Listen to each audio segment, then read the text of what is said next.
ഇന്നത്തെ സുവിശേഷത്തിലെ അവസാന വചനം: മോഷ്ടിക്കാനും കൊല്ലാനും നശിപ്പിക്കാനുമാണ് കള്ളൻ വരുന്നത്.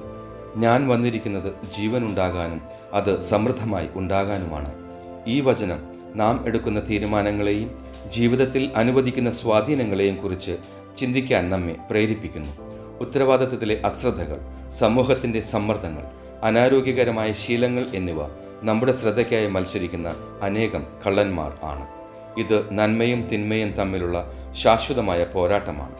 എൻ്റെ നല്ല ഈശോയെ, ആത്മീയ വളർച്ചയ്ക്ക് മുൻഗണന നൽകാനും കൃതജ്ഞതാപൂർവം മൂല്യത്തിൽ അധിഷ്ഠിതമായി ജീവിതം നയിക്കാനും എന്നെ പ്രോത്സാഹിപ്പിക്കണമേ.